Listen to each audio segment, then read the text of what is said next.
Hi, I'm Rich with insideHPC. We're here at the Spectra Logic booth at SC12 in Salt Lake City. I'm here with Molly Rector from Spectra Logic. So Molly, I guess let's just start at the beginning. Who is Spectra and who do you help? Spectra is a 33-year-old data storage company, and over the last 5 to 10 years we've really focused on HPC as a market where customers who need to keep big data stores, archives that are petabytes. We've even sold exabyte level data centers that need to keep that data online and accessible for researchers, for atmospheric testing, those types of things. Spectra is out here selling the petascale and exascale storage systems.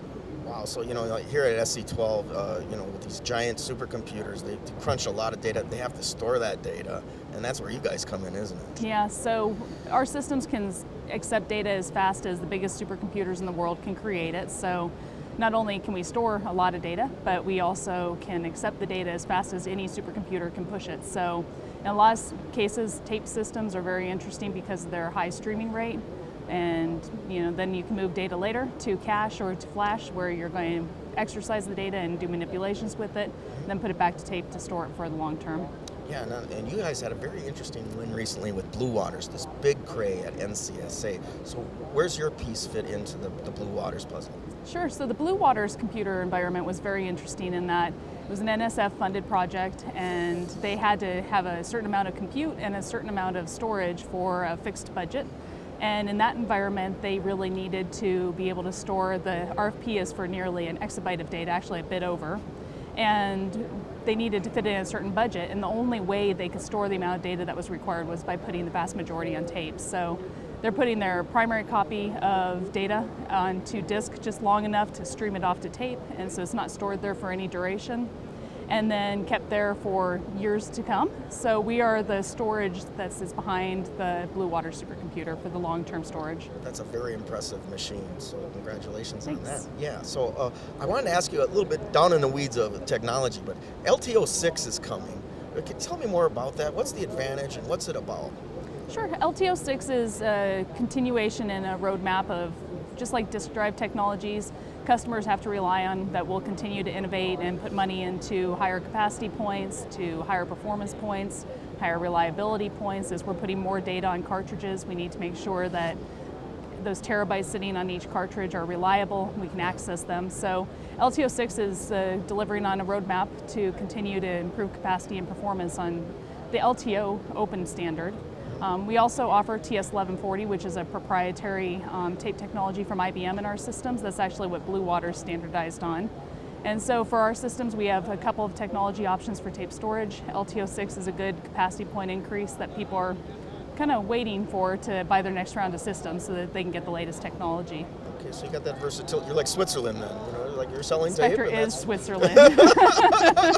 That's true. Molly, I want to talk about something that was predicted and see if you can confirm or deny, but Amazon recently had this Glacier announcement where they predicted the death of tape because they could store, archive your data for a penny a gigabyte forever or something. Right, yeah. What do you think of that? Well, I believe they probably can do it, and that the Glacier offering is certainly viable for customers who don't need to use their data, and they're putting it off into the vault for legal compliance, or maybe it's your home pictures you want a copy of.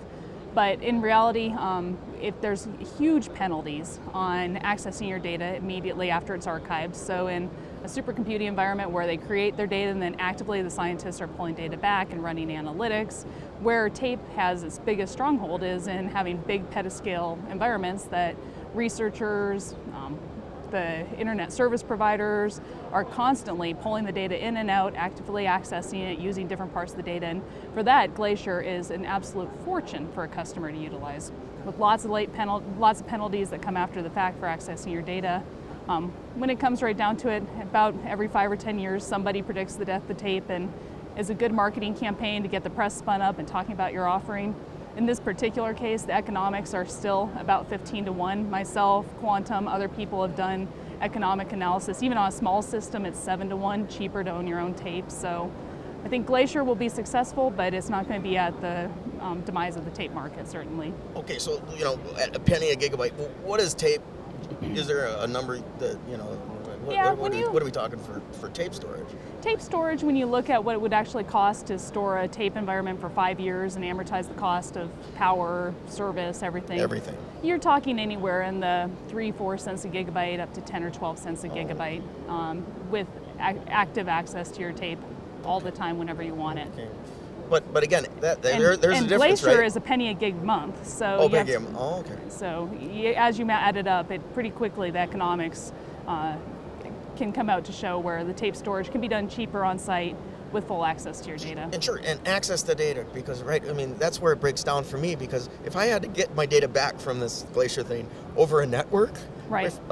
It's not practical, right? Yeah, I think over a OC48, it takes several months to copy a petabyte over an OC48, and nobody has an OC48. So when you're really looking at customers who are creating data, especially at an HPC show where you have big supercomputers or big HPC boxes creating data, and you need to put it somewhere fast, networks can't possibly accommodate that. You're talking really high performance local storage. It's cheaper to ship your computers around than your data around, actually. So, I just want to talk to you about the business to kind of wrap up here. You mentioned, tremendous interest in even commercial, where 5 customers from one region want tape storage from one town. Yeah. Is the storage market, is it exploding like that? I mean, you just need a place to put all this, and they're coming to you?